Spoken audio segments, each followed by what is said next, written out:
So let me ask y'all, was it bad luck for sis? Or were her expectations a little too high? Because all sis wanted was just some support after a traumatic birth. And what she got, let's just say it wasn't anything that she expected.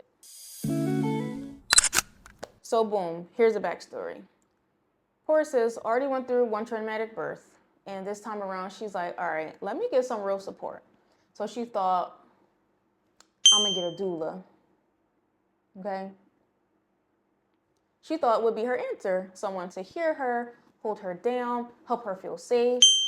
But y'all, when it came down to the interview she had, not with just one, but two doulas with very strong opinions, might I add.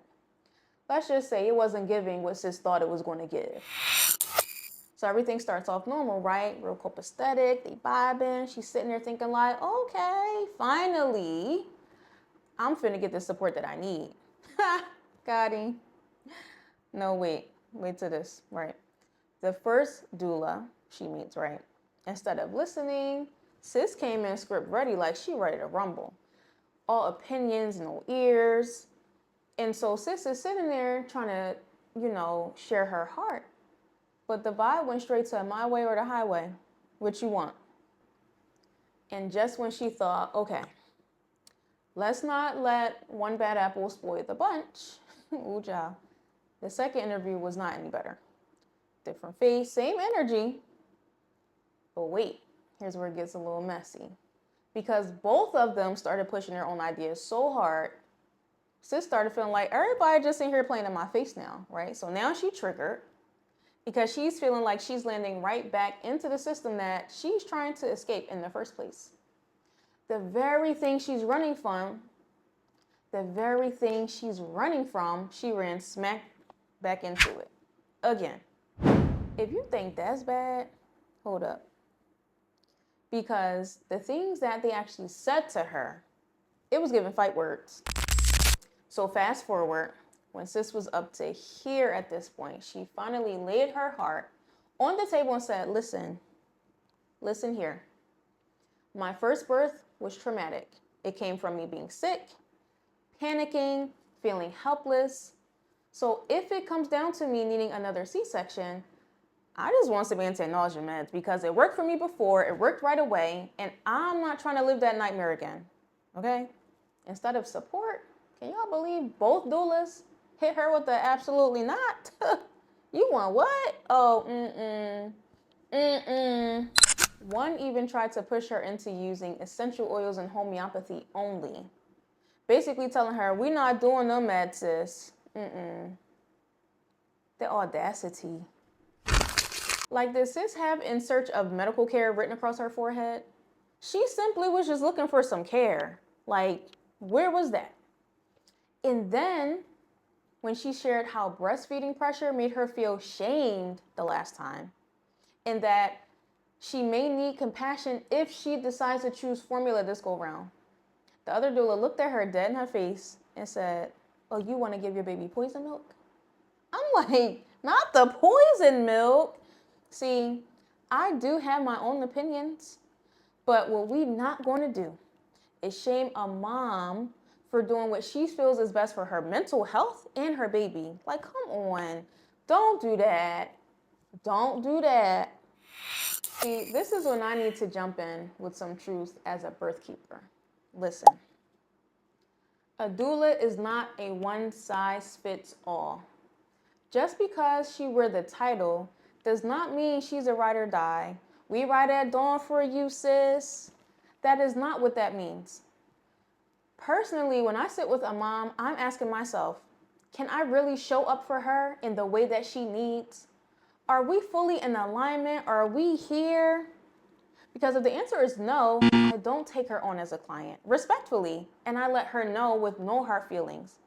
Because sis, birth is not about my agenda or anyone else's. It's about your safety and your peace. So doulas also need to learn how to find their ideal client and not impose their views on someone who clearly isn't their client.